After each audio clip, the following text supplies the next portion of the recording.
Bonjour à tous et bienvenue pour la vidéo de la nouvelle lune du 15 novembre 2020.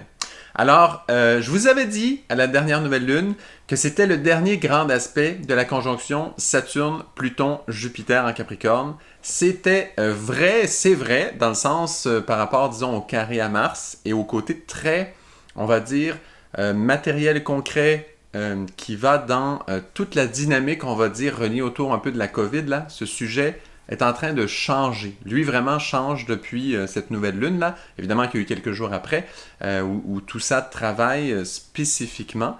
Mais ce sujet est en train de muter, est en train vraiment de changer. Et vraiment, cette conjonction s'en va là vers Jupiter-Saturne qui va entrer dans le signe du Verseau. Par contre, pour cette nouvelle lune du 15 novembre, il y a quand même, cette conjonction reste active, elle est quand même proche, mais elle va travailler d'une façon complètement différente de son habitude jusqu'à maintenant en 2020. Donc, tout ce qu'on avait dit là est tout à fait vrai. Cependant, le carré, cette fois-ci, là, pour la nouvelle lune du 15 novembre, c'est un carré avec Vénus qui se trouve dans le signe de la Balance. Et en même temps, nous avons la nouvelle lune elle-même qui est à 23 degrés en Scorpion, qui fait carré à Jupiter en Capricorne à 23 degrés.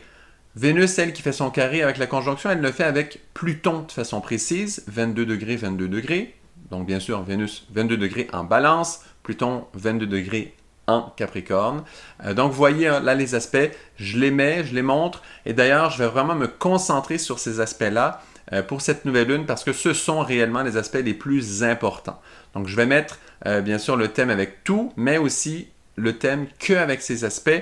Le lien bleu, donc le sextile entre la nouvelle lune et Jupiter qui est dans la conjonction en Capricorne et Vénus qui est en Balance avec son carré à Pluton en Capricorne. Voilà, donc c'est ça les aspects majeurs. Et ce que ça souligne réellement, le sextile avec le Scorpion, bien sûr, c'est un aspect d'aller creuser, là, d'aller chercher un point profondément, une intensité de lecture qui touche des mondes qui nous sont normalement peu perceptibles. Donc, il faut aller creuser un monde un petit peu assez subtil, en fait. C'est pour ça, là, qu'on n'est plus du tout dans le carré, grande conjonction en Capricorne, avec le signe du Bélier, quelque chose de très évident, où on va un peu se combattre, là, ce type de notion, là, comme on avait travaillé beaucoup dans l'année 2020, avec toutes ces difficultés, le côté vraiment gouvernemental, mais directement impliqué. Là, dans cette nouvelle lune, c'est une toute autre énergie, très très différente parce que le carré se fait en Balance, un signe complètement différent du Bélier, en fait opposé évidemment, parce que les carrés se font toujours avec les oppositions, là, donc pour un même point. Donc voilà, et c'est Vénus aussi. Donc c'est vraiment un autre monde, on sait que Vénus gouverne en Balance, donc c'est le monde de Vénus qu'on va explorer à ce moment-là, et le sextile, lui, comme je disais là, en Scorpion, avec la nouvelle lune, eh bien, ça, c'est pour surtout souligner l'importance du moment. Donc, encore une fois, c'est une nouvelle lune hyper importante. Quand est-ce qu'il y aura un répit? On verra bien. Mais en tout cas, là, ça reste quand même quelque chose de clé. Donc, concentrons-nous sur ces aspects. Alors, pour bien comprendre ces aspects, évidemment, vous le savez, hein, moi, je travaille toujours comme ça. Pour une interprétation, pour n'importe quel aspect que ce soit, il y a plusieurs niveaux d'interprétation. Donc là, on pourrait aller avec un sujet, une interprétation, on va dire, très bateau, où on pourrait dire « attention au monde émotionnel ». Vous voyez le genre? Parce que c'est Vénus, parce qu'elle est en Balance, attention au niveau relationnel, émotionnel, tout ça. Évidemment que ce niveau-là, oui, il existe. Par contre, est-ce qu'on veut s'arrêter là pour une lecture globale, comme ça, un peu mondiale, là? Bien sûr que non. Après, chacun, si on fait par exemple ces aspects et qu'on regarde dans notre thème quelle est l'influence de l'aspect dont on parle là, eh bien évidemment que c'est très possible qu'il y ait une influence sur le plan émotionnel particulière du vécu là, au niveau relationnel. C'est évident qu'il y a cette grande tendance. Mais allons voir plus loin. Allons chercher là, parce que comme on fait un travail plus global, plus collectif avec beaucoup de personnes, eh bien ce qui est intéressant en fait, c'est d'amener ce niveau d'interprétation plus loin. Donc, allons-y tous ensemble. Donc, pour aller chercher justement un niveau d'interprétation qui va plus loin, j'ai envie de faire une petite réflexion tout d'abord sur justement l'aube de l'ère du Verseau dans laquelle nous nous trouvons en ce moment. Donc, dans cette ère du Verseau, il faut se rappeler que les ères astrologiques fonctionne, on va dire un peu en sens inverse que l'habitude, là, que le sens en tout cas que les planètes tournent dans le zodiaque normalement, quand elles ne sont pas rétrogrades, on va dire. Et donc, on sait qu'on passe de l'ère des poissons à l'ère du Verseau. Hein? C'est dans ce sens-là qu'il y a cette évolution. Donc, quand nous nous trouvons à l'aube de l'ère du Verseau, et c'est un sujet que j'ai parlé justement un petit peu ça avec des super bons amis apiculteurs qui font un travail sensationnel et que j'aime beaucoup. Donc, un sujet vraiment très intéressant. Qu'est-ce qui se passe en fait dans cette aube de l'ère du Verseau? Évidemment, nous terminons l'ère des poissons. Et donc, l'ère des poissons, quel était son but? Est-ce qu'on a réussi finalement notre travail dans l'ère des poissons? Est-ce que ce travail-là est accompli? Est-ce que nous sommes fiers là, de ce que l'on a fait dans l'ère des poissons? Eh bien, comme dans tout aspect astrologique, il y a différents niveaux d'interprétation.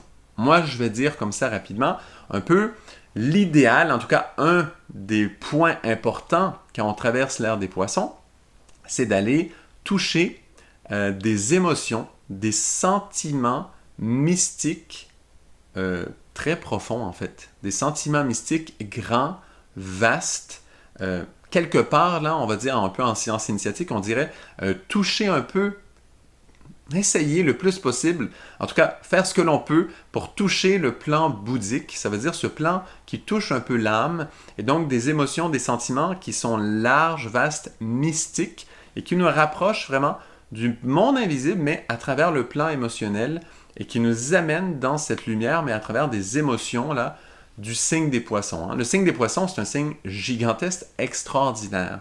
Donc quand on dit oui, on arrive à l'ère du Verseau, et il y a une sensation collective quand même qui presse un peu en disant « Mais qu'est-ce qu'on a hâte d'entrer dans l'ère du Verseau, on l'attend, on l'aime, on la chérit. » C'est vrai, moi aussi je suis comme ça, mais attention, il faut quand même donner à l'ère des poissons ce qui lui revient. Le problème, c'est que dans notre travail en tant qu'humanité dans l'ère des poissons, il y a un niveau d'interprétation de ce que l'on a vécu dans cette ère qui est fort triste, qui est très difficile en fait. Et c'est un peu pour ça qu'on se sent un peu en fuite de l'ère des poissons et qu'on veut entrer dans l'ère du Verseau qui a tant de promesses pour nous, voilà, des nouvelles inventions, la collectivité qui va s'ouvrir, des valeurs de fraternité dans l'humanité. Il y a plein de promesses de l'ère du Verseau qui sont là et qui, bien sûr, sont très alléchantes et on se dit vivement que l'ère du Verseau arrive. Ce que je comprends, moi aussi je sens ça. Mais voilà, pourquoi on sent ça? À cause de cette sensation-là de l'ère des poissons où on n'a pas en fait fait un travail, pour la plupart d'entre nous, on n'a pas tellement cultivé ces émotions mystiques et le but et le focus de cette ère des poissons n'a pas tellement été, on n'a pas pu en tant qu'humanité s'élever là au niveau où on se dit, voilà, on va développer des sentiments mystiques, on va se sentir à l'aise avec le plan invisible, avec le monde invisible, avec les êtres de lumière, parce que nous aurons développé des émotions sacrées, des émotions justement mystiques, qui créent un lien entre nous et ce plan, et ça y est, nous sommes à l'aise, nous naviguons dans ce plan de façon sensationnelle. Ça, c'est en tout cas un des potentiels de l'ère des poissons. Vraisemblablement, à la réalité d'aujourd'hui où nous sommes à la fin de cette ère, il faut aller voir un niveau d'interprétation un peu plus bas, un peu moins intéressant, pour voir finalement la réalité des faits. Parce que l'astrologie, ce n'est pas du rêve, c'est très réel. Et donc, finalement, en tout cas, je vais en donner un niveau d'interprétation qui colle à l'aspect d'aujourd'hui, que l'on veut regarder, ce fameux carré Vénus avec Pluton et donc toute la conjonction à Capricorne. Voilà, donc quel est ce niveau d'interprétation? On le sait, ce sacrifice du signe des poissons, normalement c'est justement ces émotions où on va sacrifier des émotions plus lourdes, on va les mettre au feu quelque part, et on va aller toucher comme ça des émotions mystiques, belles, grandes, puissantes. Mais là, ce sacrifice, on dirait qu'il s'est traduit d'une autre façon. Et vraiment, je nous invite à prendre un petit moment pour juste contempler le sacrifice qui se fait un peu autour de nous en ce moment, dans cette ère, dans cette fin de l'ère des poissons. Le sacrifice, finalement, ne s'est pas tellement vécu dans nos émotions personnelles pour allumer des émotions mystiques, mais plutôt, finalement, beaucoup dans la nature autour de nous. On le sait, je ne suis pas un alarmiste écologiste, mais quand même, les signes sont vraiment là. Pour ceux qui ont écouté là, Une vie sur Terre de David Attenborough,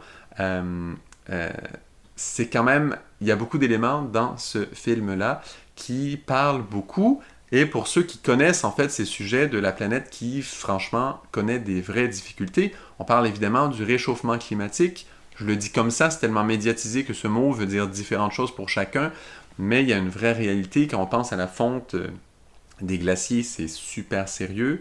Il y a plein en fait, ça c'est un des sujets du réchauffement, mais il y en a vraiment plein. On parle que les forêts vont migrer, vont changer.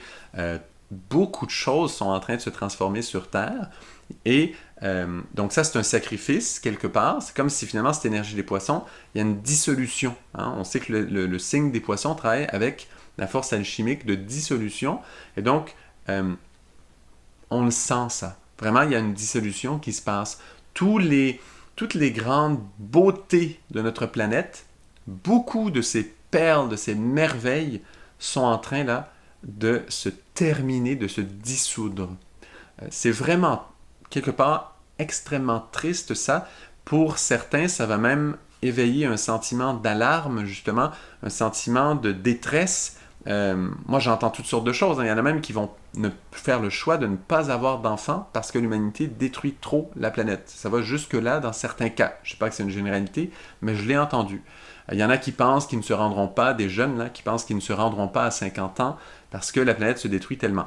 Je ne veux pas sonner trop alarmiste, mais vraiment, il faut arriver quand même à le voir que dans cette ère des poissons, ces émotions mystiques, très peu finalement ont mis la concentration là. Et qu'est-ce qui se passe? Notre connexion émotionnelle avec la beauté du monde qui nous entoure, eh bien on en perd beaucoup. On en perd énormément. Si on regarde les productions massives, l'industrialisation, comment ça a détruit tellement de choses dans la nature, les forêts qu'on a brûlées pour cultiver des choses, pour simplement vendre et pousser finalement cette industrialisation, cette fabrication de nourriture de façon très étrange, avec un gaspillage gigantesque. Voilà, bon. Je ne veux pas trop nommer de choses un peu difficiles pour nous à comprendre, mais vraiment, il faut le voir, ça. Il faut voir que dans cette fin de l'ère des poissons, il y a vraiment un sacrifice et c'est la Terre qui le prend sur elle, puisque nous, dans nos émotions, nous ne sommes pas arrivés à sacrifier beaucoup de nos émotions, de nos convoitises, de tous ces sentiments qui veulent, justement, qui désirent, qui veulent les choses. Nous n'avons pas fait un travail si extraordinaire dans l'ère des poissons. Évidemment, il y a des choses qui ont bougé. Hein. Je ne dis pas qu'il n'y a eu aucune évolution. Le niveau d'amour, je crois quand même, dans certains niveaux, et là, il faut faire très attention parce qu'il y a toutes sortes de points de vue, donc je sais, mais moi, je crois quand même qu'il y a une évolution qui existe. Nous avançons, mais la grandeur de l'ère des poissons que l'on aurait pu souhaiter, voilà, on a pu atteindre un certain niveau. Il y a quand même une certaine libération de l'être humain qui existe. Je sais qu'il reste plein de catastrophes, j'en connais beaucoup, mais quand même, il y a une certaine libération qui se fait. Donc, c'est pas comme si l'ère des poissons a été un échec total, fatal, final. Par contre, on voit vraiment que la Terre autour de nous souffre énormément. Les lieux beaux, les lieux où la nature est très puissante, la vie animale, la vie même végétale souffre dans beaucoup d'endroits. Évidemment qu'il est possible d'aider hein, et de transformer tout ça. Toutes les grandes idées de permaculture vont vraiment dans ce sens. Je sais que la permaculture n'est pas nécessairement quelque chose de si facile à appliquer. Il faut prendre beaucoup d'intelligence pour y arriver, et de volonté évidemment, et d'amour. Mais il y a des solutions qui existent. Moi, je ne suis pas fataliste du tout là-dedans, mais quand même, il faut être réaliste et voir autour de nous le nombre de choses qui, voilà, qui sont en pleine dissolution. Et on parle de la beauté du monde. Donc ça, c'est un plan très matériel et concret de cette dissolution. Maintenant, il faut savoir que quand un espace qui était normalement d'une beauté extraordinaire, qui avait son écosystème mais tellement sain, tellement puissant, vivant, toutes ces espèces animales qui disparaissent, donc tout ça, évidemment, quand on a un espace comme ça, il y a, dans le monde invisible, des êtres de lumière qui travaillent sur cet espace. Et en réalité, quand on ressent la beauté, évidemment, ce qui nous touche le plus, c'est oui, le côté matériel, ça touche nos yeux, tout ça, mais En réalité, ce qui finalement nous touche le plus profondément, c'est cette réalité lumineuse qui est derrière la matière de cette beauté. Ça veut dire les présences, on va dire un peu invisibles, qui sont là et qui animent tout ça et qui nous touchent en fait, qui nous donnent leur bénédiction, qui nous donnent la force de lumière qu'ils ont, qui la partagent avec nous au moins un petit peu. Et nous, on reçoit et on se sent bien. On se sent touché par cette lumière, ça nous fait un bien extraordinaire. C'est la puissance de la beauté. C'est pour ça que la beauté est si importante, hein? C'est qu'elle est un peu un signe de ce qu'il y a derrière dans les plans invisibles. On sait que quand il y a beauté, eh bien derrière, dans les plans invisibles, dans cette lumière, il y a une vraie lumière généreuse qui nous éclaire.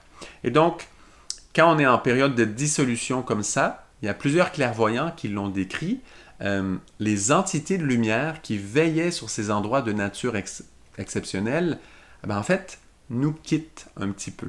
Elles partent. Elles quittent un petit peu notre Terre. Et finalement, quand on dit, et on voit même, il y a plein de reportages qui montrent qu'avec une agriculture exagérée, on est en train de désertifier de grandes régions très vastes. On pense à la Californie, par exemple, qui vont manquer d'eau dans pas tellement longtemps, dans leur grande culture là-bas. Ça, c'est l'exemple que moi, je connais étant au Canada, mais dépendamment où on vit, on en connaît d'autres. Il y en a plein. La Chine a toutes sortes de situations aussi, mais il y en a, voilà, il y a d'immenses choses à ce niveau qui se passent, très tristes en fait. Et quand ça arrive, effectivement, ces entités de lumière qui nous nourrissent et qui prennent soin de la Terre, de son équilibre et tout, réellement, plusieurs clairvoyants quand même ont décrit qu'ils nous quittent. Donc ça, c'est ça qui est encore plus triste encore que le côté matériel qu'on se dit, mais on peut le reconstruire. Donc, comme on peut reconstruire le matériel, évidemment, on peut aussi appeler, contacter d'autres forces aussi dans les plans invisibles de beauté, de lumière, tout ça. Donc, évidemment que c'est possible. Moi, comme je disais, je ne suis pas fataliste du tout, mais il faut le voir, cette dissolution-là qui se passe autour de nous. Il faut quand même en être conscient. Pourquoi? Parce que c'est comme ça que l'on vit la fin de l'ère des poissons. Et c'est touchant, honnêtement, comme sujet, là.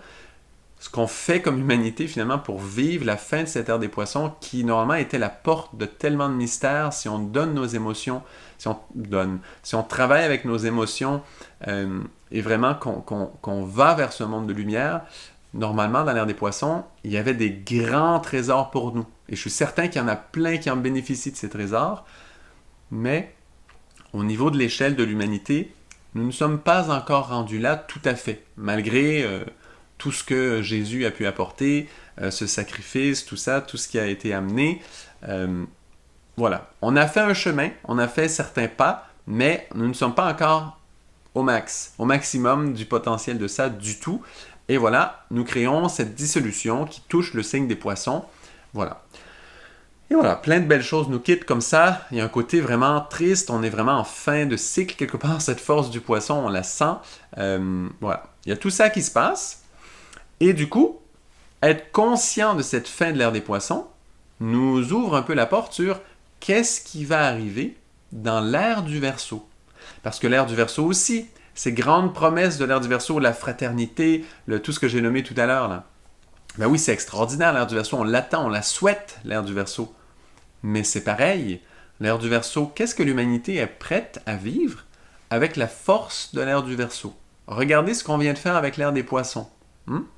Donc, qu'est-ce qui va arriver avec l'ère du Verseau? Encore une fois, je ne suis pas du tout fataliste. Je trouve qu'il y a de très grands potentiels. Mais pour ça, il faut un peu éclairer là. Il faut éclairer notre mental là. Il faut voir clair un peu là-dedans. Parce que oui, on a des belles émotions pour l'ère du Verseau, justement des émotions idéalement mystiques qui nous propulsent vers cette énergie qui vient et qui nous met plein d'encouragement, de force. Par contre, attention, il faut être conscient un peu des conditions dans lesquelles nous sommes. Comme la fin de l'ère des poissons a été, si on veut, cette dissolution d'une grande partie de la beauté de ce qui nous entoure sur Terre. Et d'ailleurs, si vous voulez des raisons pour arrêter de fumer, il y en a qui veulent devenir végétariens mais qui ont une difficulté à y arriver. Ils ne trouvent pas ni la motivation ou quoi. Derrière voilà, cette dissolution de la beauté du monde, pensez un tout petit peu aux conséquences de toutes ces choses. Tous ceux qui veulent faire des virages écologiques mais qui n'y arrivent pas. Pensez un peu à ça. Voyez le lien avec l'ère du poisson qui se termine. Voyez le potentiel de l'ère des poissons et voyez que si vous avez une action pour ne pas tomber dans cette dissolution de la beauté du monde et l'utiliser cette même énergie des poissons dans un autre sens, poussez un peu ce sujet dans vos méditations ou vos réflexions. Ça devrait vous encourager beaucoup. Et donc, là, j'ai nommé 2 choses, là, mais les habitudes que vous voulez changer et que vous savez qui sont bonnes, mais voilà, vous manquez un peu de motivation, mettez ça dans cette grande équation. Voyez on va décrire ce qui vient pour l'ère du Verseau et vous allez voir ça très encourageant pour changer des habitudes. Bon, petit clin d'œil. Alors, voilà, cette dissolution en passant correspond tout à fait à ce carré Vénus en balance qui représente la subtilité de la beauté justement, parce que la balance va être très subtile. C'est le signe gouverné par Vénus qui va parler d'une beauté, mais d'une beauté subtile. Le taureau, aussi gouverné par Vénus, est une beauté beaucoup moins subtile, beaucoup plus matérielle, beaucoup plus voluptueuse, alors que dans la balance, nous sommes dans la dentelle, dans les choses délicates, dans toute la subtilité de la beauté, et voilà, qui touche vraiment le niveau là dont on parle, là, avec cette dissolution de l'ère des poissons, le carré à Pluton, Jupiter, Saturne, comment on utilise Pluton, la force, le pouvoir, même le pétrole, hein. Pluton est un symbole entre autres du pétrole, mais tout l'argent, tout le système, le pouvoir de toute l'humanité, en fait le pouvoir de l'humanité, son force d'action, son pouvoir, son potentiel, c'est Pluton. Comment on le gère, Saturne, Jupiter, les 2 grands gestionnaires, comment on gère cette force, et là ça, en Capricorne en plus, donc au sommet du pouvoir un peu de l'humanité, on va dire, comment on gère cette force et comment ça fait carré à Vénus en balance. Donc on sent là, cette fameuse nouvelle lune du 15 novembre, c'est pour sentir cette dissolution de l'ère des poissons, pour nous toucher dans nos sentiments, dans nos émotions là-dessus, pour que l'on en soit conscient et que l'on l'ancre dans nous et que l'on ne l'oublie plus jamais, cette force, cette...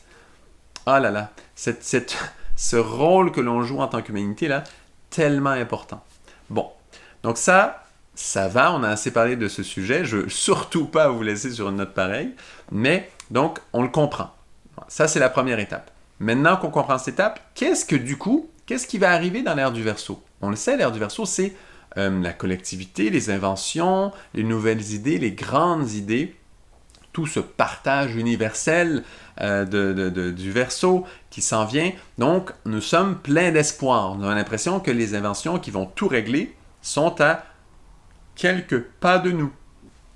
Quelques années, et l'ère du Verseau va se révéler pleinement. D'ailleurs, sur le sujet, quand est-ce qu'arrivera l'ère du Verseau? C'est une grande question.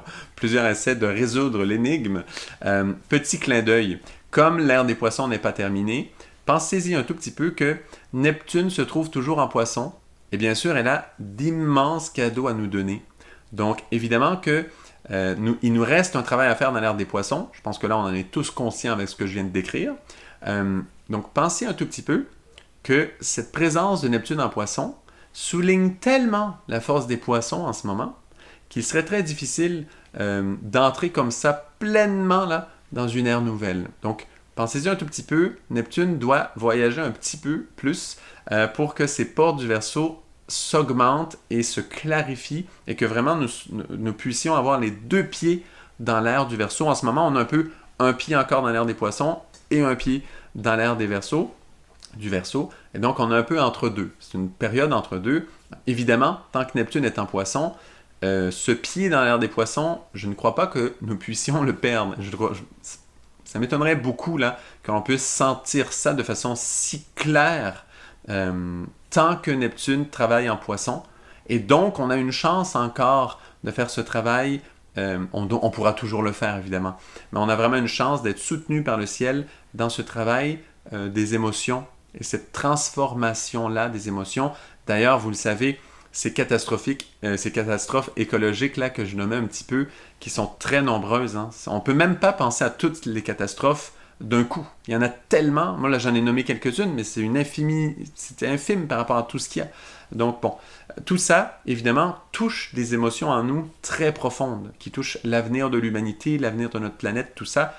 Donc là, c'est comme si à travers ce sacrifice que la nature prend sur elle, puisque nous, on n'a pas pu vivre ce sacrifice intérieurement tellement, eh bien, à travers ce sacrifice, elle vient quand même éveiller en nous des émotions importantes. Donc, pensez à ça reste important. Il ne faut pas devenir pessimiste, il ne faut pas que ça nous mine le moral. Par contre, qu'on sacrifie quelques émotions pour ça, ça vaudrait quand même le coup là. Je pense que c'est tout à fait indiqué, c'est le travail des poissons. OK, allons-y vraiment là, dans l'ère du Verseau. Donc, on va faire donc, là on a un pied dedans, et là on sait, OK, le côté collectif s'en vient. Mais c'est quoi le côté collectif finalement? Imaginons que toutes ces beautés, toutes ces forces de lumière, les unes après les autres, dans cette grande dissolution de fin de l'ère des poissons que l'on fait vivre à notre planète finalement, parce que là l'humanité a un vrai impact majeur, dans ce grand impact, finalement, où toute la beauté nous quitte, en tout cas pas toute, mais une énorme partie de la beauté finalement nous quitte, où finalement il y a des êtres de lumière vraiment qui partent, qui s'en vont, vraiment qui désertent un tout petit peu, qui nous laissent ici, comme ça. Voilà, dans cette période aussi difficile, et là, il y a beaucoup de films d'ailleurs, je fais une autre parenthèse, mais c'est parce que c'est important d'avoir beaucoup de ressentis sur ce sujet pour bien le comprendre. Il est extrêmement subtil, je vais faire un niveau de lecture là, une couche, évidemment, dans vos méditations, dans vos réflexions, pousser le sujet encore plus loin, ce n'est qu'une ouverture. Mais quand même, pour faire la meilleure ouverture possible, il y a beaucoup de films là, en ce moment qui parlent de voyage dans l'espace. On va explorer l'espace et là, on se rend compte, en général, dans ces films, ce qu'on va voir, il y a quelques exceptions quand même, mais souvent, nous sommes dans l'espace très vulnérables, il n'y a pas d'air pour respirer, il n'y a pas d'autre présence de vie, nous sommes dans un néant, s'il y a une fuite dans notre costume d'astronaute, eh bien voilà, on meurt, parce qu'il n'y a pas tout ce qu'il faut autour de nous pour nous encadrer dans la vie. Eh bien, si toute la beauté de la Terre s'enfuit, il s'agit de conditions très similaires à ça, ce qui nous attend sur Terre. Je ne dis pas ça du tout pour faire peur. Je dis juste que nous sommes tellement habitués d'être bien entourés qu'il y ait des êtres qui s'occupent, ben là c'est les plantes, beaucoup, mais en tout cas, il y a tout un système qui fait que nous sommes entourés, il y a de l'oxygène, il y a de l'eau, il y a toutes sortes de choses. Là, l'eau, l'oxygène, il y en a encore. On détruit une certaine forme de beauté, mais celle-là reste encore. Mais vous voyez que cette forme de dissolution, eh bien, c'est tout ça, là. Ça peut aller dans l'absolu, et je ne crois pas que nous nous rendrons jusque-là du tout, là, mais dans l'absolu, cette dissolution peut aller jusque-là. Si on n'y met aucune limite zéro, là, on peut vraiment tout dissoudre et que même l'eau, même l'air, même l'oxygène, notre atmosphère, tout ça, puisse complètement être dissolu. Vous voyez un peu l'idée là? Donc, on peut ces films où on voit les héros là, du film qui vont dans l'espace et qui sont un peu perdus là-bas, et on sent là, il y a une détresse tellement étrange parce qu'il n'y a aucune forme de vie qui aide autour. C'est un peu ça là. On s'enligne vers ça et c'est très poisson ça. On est dans un océan tellement grand où il n'y a pas de vie et voilà, nous y sommes un peu perdus. Il n'y a pas de force de vie qui nous entoure. Ça, c'est une interprétation du signe des poissons plus basse, évidemment, moins belle que les premières que j'avais nommées là avant dans cette vidéo. Donc, vous voyez qu'il y a beaucoup de niveaux d'interprétation d'un seul signe. Ça, c'en est un. Et quand on détruit la beauté, on la dissout comme ça, c'est là qu'on s'en va. Ça, c'est la direction la pire. Mais bon, il y a toutes sortes d'étapes. Je ne crois pas du tout que nous nous rendrons jusque-là. Mais voilà, c'est pour vous donner un peu une idée là jusqu'où ça va, l'extrême de ça. Nous n'y sommes pas du tout. Il reste plein de beauté, il reste plein de merveilles encore sur cette terre. Donc nous n'avons pas fait des choses si graves encore, mais quand même, une partie de la beauté s'en va. Bon, donc tout ça s'en va, et là, on parle de collectivité. Mais la collectivité, finalement, ça fait quoi la collectivité? Est-ce que vraiment, nous pensons que l'ère du Verseau va arriver? Et là, soudainement, nous allons travailler ensemble, ça va nous faire du bien, il y aura un sentiment de fraternité, toutes sortes de belles idées nouvelles vont venir, il y aura des inventions qui vont enlever la pollution, et nous allons vraiment aller de l'avant. Comme ça, tout simplement. Alors, oui, sur un certain plan, on peut le voir comme ça. Puis encore, il y a des merveilles que je n'ai même pas nommées, là, il y en a d'autres, je ne pense pas à tout en même temps. Donc, voilà, il y a quelques merveilles comme ça, et d'autres, et oui, c'est un niveau d'interprétation. Mais si l'on suit ce qui vient de se passer dans l'ère des poissons, cette ère du Verseau, qu'est-ce qu'il va en premier faire? Il va nous rendre humanité, là, parce que le Verseau, le Verseau quand même, c'est l'être humain. dans les 4 animaux saints, le signe du Verseau, c'est lui qui représente l'être humain. Il représente l'ange, mais vraiment l'être humain, son vrai potentiel. Donc, quand on entre dans l'ère du Verseau, ça nous revient un peu à nous. Et en réalité, on va voir que nous aurons la responsabilité dans l'ère du Verseau, et ça pour moi, hein, avec ce carré Vénus sur la conjonction en Capricorne, c'est ce qui s'éveille le plus, c'est l'information que j'ai le plus envie de partager aujourd'hui, c'est que nous aurons la responsabilité de créer les ambiances, de créer les espaces qui seront en état d'attirer la beauté, la vraie beauté, donc ces êtres de lumière du monde invisible qui viennent travailler avec nous. Et là, pour ceux qui ne croient pas au monde invisible, bon, c'est une chose, prenez juste la beauté dans ce cas-là, et donc de créer la beauté, mais la vraie beauté qui est vivante, qui soutient la vie, normalement, d'une compréhension complète, elle soutient la vie parce qu'il y a ces présences de lumière invisible. Et donc, vous voyez, c'est vers cette responsabilité-là que l'on se dirige. Et ça ne sera pas que des inventions, parce que vous voyez, il y a un niveau d'interprétation du signe du Verseau qui est un peu plus bas, et je prie chaque jour pour que l'on ne marche pas dans cette direction, qui correspond très, très, très, très bien à, par exemple, ce qui se passe, et ce qu'on entend parler de ce qui se passe en Chine, par exemple, qui font des choses immenses. Certes, la Chine est vraiment une image d'une collectivité soudée, tout à fait, mais où, justement, l'individu ne compte pas, ce qui compte, c'est le tout. Bon. Une espèce de collectivité soudée comme ça, c'est comme un signe du Verseau, mais très gris, qui tire vers le gris foncé, on va dire. Donc, une version du Verseau qui est très lourde. J'ai rien contre la Chine comme telle, je veux dire, c'est un pays que, voilà, qui a son potentiel, qui est bon, qui a sûrement quelque part un avenir beau, mais en ce moment, l'énergie qui émane de la Chine est très lourde, dans ce sens qu'elle touche certes l'ère du Verseau, elle fait plein d'inventions nouvelles, les plus gros de tout, les plus gros barrages électriques, les plus grandes routes, les plus grands les plus grands tout, absolument tout, les inventions les plus fortes même pour dépolluer l'air, ils ont fait des percées, donc très environnementales on pourrait dire. Donc le potentiel du Verseau se manifeste beaucoup dans la Chine en ce moment, et d'ailleurs on voit bien qu'il pousse de certaines façons pour arriver à avoir la main un peu, peut-être pas sur la planète entière, puis faire vraiment un gouvernement mondial. Peut-être qu'ils ne sont pas tout à fait rendus là, mais au niveau de puissance économique, on voit qu'ils poussent dans cette direction. Leur plan exact, où est-ce qu'ils s'en vont, on ne sait pas exactement, mais vraiment, ils poussent d'une façon très Verseau. Mais vous sentez à quel point c'est un Verseau gris. Un Verseau où la réelle beauté, la place du monde invisible n'est... Voilà, elle est pas belle en fait. Elle n'est pas très placée. Dans ce qu'on entend et ce qu'on reçoit, je ne veux pas dire que du mal de la Chine, évidemment. Il y a plein de belles choses aussi qui viennent de la Chine, là, c'est sûr. Mais quand même, faut voir, je le dis, pour qu'on ait une image concrète de qu'est-ce que représente l'ère du Verseau si on la vit un peu à un niveau bas. Si on est pris comme humanité, un peu là, comme la dilution de la beauté que l'on vit avec l'ère des Poissons, qui est tellement triste pour moi, parce que ça aurait pu être tellement plus beau que ça. Et donc, l'ère du Verseau, voilà. Évidemment, on va être forcé de rentrer dans des énergies nouvelles qui vont de l'avant. Il y a cette force-là qui va aller de l'avant, mais vraiment, nous aurons une réelle responsabilité qui correspond à là où nous nous trouvons dans notre évolution en tant qu'humanité. Parce que des l'ère du Verseau, ce n'est pas la première, ce n'est pas la dernière. Donc, il y a des cycles là-dedans. Et la grande beauté de l'ère du Verseau, quand est-ce qu'on la trouvera dans toute sa splendeur? Ça prend des clairvoyants très avancés pour pouvoir le dire. Et souvent, même les clairvoyants avancés, ils ont des images qui arrivent à un certain niveau.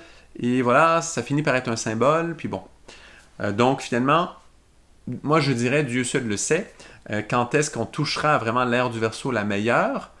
Une ère, c'est plus de 2000 ans. Donc, la prochaine ère du Verseau, hein? Plus de 2000 fois 12, on s'entend que c'est pas demain la veille. Donc, oui, on a une belle possibilité de rentrer dans cette beauté de l'ère du Verseau puisqu'on y arrive. Mais tout ne changera pas en un claquement de doigts. Donc, la première responsabilité que l'on aura, c'est, en tant qu'humanité, créer les conditions pour que les beautés que l'on a, qui ont été victimes de la dissolution de l'ère des Poissons, de notre vécu en tant qu'humanité dans l'ère des Poissons, eh bien que cette beauté-là, on lui redonne un espace. Et c'est ça qui va compter. Donc, et ça va commencer par les étapes les plus basiques. Par exemple, parce qu'on parle d'espaces qui permettent à un être de lumière de se manifester. Vous le savez, hein, les temples aussi, c'est pareil, les temples, les églises, les monuments extraordinaires où il y avait un niveau vibratoire tellement élevé. Maintenant, on y repasse, on visite, il y a tellement eu de visiteurs. Les grands êtres qui étaient présents, la plupart sont partis. Il en reste très peu. Si on est capable de se connecter et soi-même activer des ponts avec le passé, puis sentir les énergies de l'endroit, certaines personnes sensibles peuvent arriver à les sentir à nouveau. Mais ce n'est pas comme c'était avant, où toute personne qui entrait, même les moins sensibles, sentait quelque chose, était transportée. Ça n'a rien à voir. Il y a beaucoup de pèlerinages dans les lieux sacrés. Certes, je comprends, ce sont des lieux sacrés. Si on fait un travail intérieur, on peut toucher encore les mémoires des grandes présences qu'il y avait à ces lieux, mais beaucoup de ces présences sont parties. Évidemment, il y en a qui sont restés, mais ce n'est qu'une infime partie. La dissolution de la beauté, en ce moment, sur notre planète, c'est sérieux. C'est vraiment sérieux, c'est un vrai sujet, tant dans la nature que dans nos lieux sacrés. Hein. Et il y a d'autres espaces aussi. Donc là, on parle de ça. Et que là, l'humanité devient responsable d'amener la beauté sur Terre avec l'ère du Verseau, l'aube du Verseau. Et c'est ça le carré Vénus avec Saturne, Pluton, Jupiter. Là. C'est ça ce carré-là qui dit responsabilité sur la beauté, chère humanité, ressentez-la. Donc, ce n'est pas du tout la même vibration qu'avant, quand la grande conjonction de Capricorne faisait carré en Bélier. C'est complètement autre chose. C'est vraiment une porte qui s'ouvre pour nous faire voir, nous faire sentir l'importance de cette entrée dans l'ère du Verseau, notre rôle réel, à quoi ressemblera notre rôle. Et donc, on parle de ces espaces et d'y amener la beauté. Le premier espace que nous avons, c'est bien sûr notre corps physique. C'est un temple, notre corps physique. Et donc, dans ce corps, nous devons bien sûr y introduire des aliments sains, des émotions saines, des pensées saines, pour que de belles énergies puissent venir s'y manifester. Donc ça, c'est un apprentissage, et c'est le A de cet apprentissage. C'est le début de tout ça, parce que ça part de là. Et ensuite, la cellule, il y a plein de types d'évolutions possibles, mais disons la cellule familiale, après la ville, l'espace, le lieu, la région, le pays, puis éventuellement, nous toucherons bien sûr la planète entière, l'humanité. Et donc, cette chère humanité prend comme responsabilité avec l'entrée de l'ère du Verseau qui s'approche, on a déjà un pied dedans, là. Donc c'est un moment pour la sentir, ce carré de cette nouvelle lune du 15 novembre. Vraiment, c'est un moment pour ça. Et donc, de sentir la responsabilité que l'on a d'amener la beauté dans notre monde, de peut-être aussi cesser de travailler avec cette dissolution de l'ère des poissons, qui vraiment sacrifie tellement une grande partie de cette beauté, et d'amener la beauté.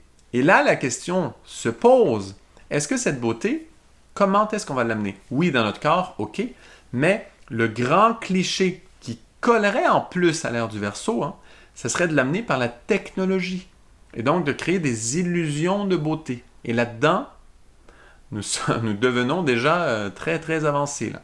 Les illusions de beauté, en nutrition, en produits naturels, on le voit tout le temps, on donne des illusions, c'est le faux produit, mais c'est une illusion l'effet est pareil, on ne peut même pas reconnaître le vrai du faux, et donc, voilà, on crée des illusions de beauté. Et pareil, on va créer des mondes virtuels, et on va avoir des divertissements de mondes virtuels qui vont être tellement beaux que l'on va s'y perdre et on va croire que l'on crée la beauté.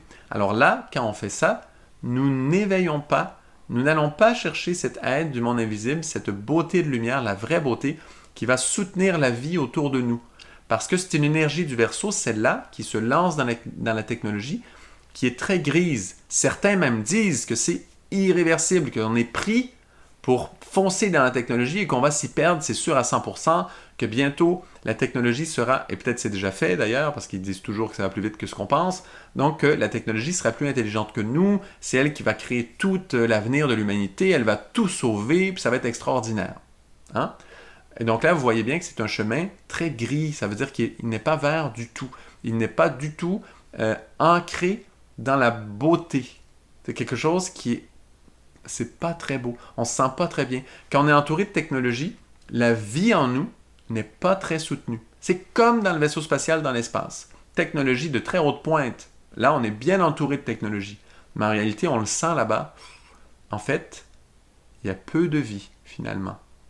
Et donc, il y a une espèce de désert là, de vie qui correspond à notre niveau vibratoire à nous. Il y a sûrement d'autres vies sur d'autres plans, mais au niveau vibratoire où nous nous trouvons, il n'y a pas grand-chose. C'est vraiment le désert. C'est un peu ça, la technologie, que ça amène. Et donc, dans l'ère du Verseau, première responsabilité, c'est créer des espaces où la vraie beauté qui touche le monde de lumière va pouvoir venir s'ancrer. C'est la première chose, puisqu'en ce moment, dans l'ère des Poissons, nous sommes en pleine dissolution de tout ça. Donc, première responsabilité, c'est d'aller créer ces espaces et d'amener la vie sur Terre.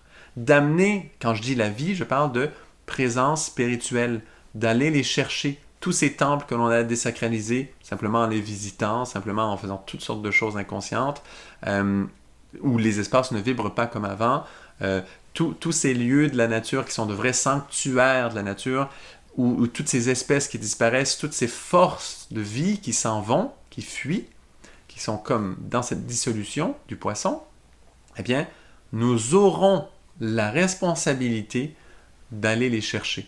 Il ne s'agit pas de créer des clones et toutes sortes de choses avec la technologie, là. Vous voyez comment cette ligne, certes, est une vraie réponse à ce qui se passe en ce moment, mais qui est très grise, qui ne soutient pas les forces de vie du monde invisible. Et nos responsabilités par rapport à ça, elles sont énormes. Vous le savez probablement, là, il y a toutes sortes de choses qui se font. Hein. Ils sont en train vraiment de changer les gènes, travailler sur les gènes même de l'être humain pour que nous puissions résister à certaines maladies. Et là, évidemment, qu'avec la COVID, ça devient très intéressant. Voyez un peu comment c'est une utilisation de la technologie, de ce côté universel, collectif de l'humanité. Donc, c'est une énergie très Verseau, ça, mais très grise. Tout comme le poisson, est-ce qu'on a vraiment développé des émotions mystiques ou est-ce qu'on est en train de dissoudre toute la beauté de la planète? Hein? Donc, vous voyez qu'il y a toujours les deux niveaux. Et notre première responsabilité avec cette ère du Verseau sera de ramener la vraie vie qui est soutenue par des êtres de lumière. Alors là, c'est ça le défi de l'ère du Verseau qui nous attend. Il faut l'entendre. Et ce carré Vénus avec Saturne, Jupiter, Pluton en conjonction en Capricorne, là, Vénus en Balance, ce carré-là, alors que la nouvelle lune soutient par un sextile, nouvelle lune en Scorpion, donc on touche un sujet très sérieux, vie ou mort, là, un vrai sujet costaud du Scorpion, on est déçu, là. Vous sentez comment on est dans une couche d'interprétation de ces aspects qui sont très vrais, très justes astrologiquement, et qui nous fait penser un peu plus loin qu'habitude, et juste de dire « Oh non, attention à vos émotions », tout ça. On s'entend, je ne veux pas non plus dénigrer l'importance de nos émotions, d'ailleurs c'est un des sujets clés de cette vidéo, mais il faut s'habituer à aller voir un peu plus loin, et c'est un peu ça que j'essaie de vous partager là dans cette vidéo. Moi je trouve ça clé, parce que l'ère du Verseau arrive, nous aurons des responsabilités immenses, parce qu'on a chassé trop de beauté, trop de lumière de cette planète, et nous avons la responsabilité de les inviter à nouveau, et on pourra en inviter d'autres. Nous pourrons gagner en maturité énormément et devenir conscients de cette interaction avec ces forces de la nature, ces forces de lumière, ces intelligences qui nous sont invisibles pour l'instant, un peu imperceptibles. Idéalement, il faut développer les émotions mystiques du poisson pour arriver après, avec l'ère du Verseau, à pouvoir connecter avec ces forces et savoir comment les inviter et savoir comment entrer en connexion avec elles pour qu'elles viennent et qu'elles puissent s'installer. Et chaque fois qu'on essaie de créer une ambiance, qu'on essaie de créer quelque chose, c'est ce que nous devons essayer de faire normalement, c'est d'inviter ces forces de lumière à être présentes. Et pour moi, les entreprises de demain, le travail de demain, voilà, de l'ère du Verseau, c'est un peu ça en fait. Hein. C'est qui sera capable d'inviter des présences de lumière à travers leur travail qui assureront la beauté, mais aussi la santé, la vitalité de toute notre planète, en fait, et de tout ça par la lumière qui en sera attirée, et du coup, toutes les conséquences bénéfiques sur tous les plans. Donc, il ne faut pas oublier que même l'eau, même l'oxygène qu'on a besoin pour respirer, même les choses vitales dont on a besoin pour vivre, il y a des présences de lumière qui sont bien sûr connectées à ces forces, et que, voilà, il y a toute une interaction avec le monde invisible. Voilà. Donc, je m'arrête un petit peu sur ce sujet. J'espère que ça vous a parlé. Si c'est le cas, partagez vraiment abondamment cette vidéo parce que pour ceux qui sont sensibles à ce sujet, pour ceux qui sont conscients de ça, il faut se soutenir les uns les autres. Parce que c'est ça aussi l'ère du Verseau, cette collectivité qui s'en vient, cette défense de la beauté là, qui s'en vient, eh bien, et du vert justement de Vénus, de cette beauté-là, de la nature, de la vie, de la vraie vie sur Terre qui est possible et qui n'est pas un rêve. Nous ne serons pas là en fuite de la planète Terre pour aller chercher une autre planète ailleurs. Là. Ça, ces idées-là, là, on se calme un tout petit peu et parce que sinon, parce que ce ne sera pas plus rose ailleurs en passant. Et donc, faut vraiment, franchement. Et donc, du coup, il faut s'unir entre nous, soutenir des forces de lumière et on va créer comme ça des oasis de vie sur Terre. Et plus on devient fort, plus on se soutient les uns entre les autres, on trouve des solutions pour certaines choses, des idées vraiment, vraiment qui touchent les forces de lumière. On veut garder les aides de lumière qui restent encore. Voilà. Tout ce travail, il faut se souder là-dedans. Et donc, voilà. Tous ceux qui ont des idées sur ça, partagez-les, même dans vos commentaires, si vous faites des travaux justement pour aider toutes ces situations, vous avez des projets, même des business, des compagnies là, que vous voulez avoir un impact sur ça, que ce soit soit par le côté écologique, soit par toutes sortes de moyens. Il faut partager nos idées. Je sais qu'il y a beaucoup de mouvements qui font ça en ce moment déjà, mais plus on en fait du partage à ce niveau-là, mieux ce sera, parce que c'est vraiment notre responsabilité de demain.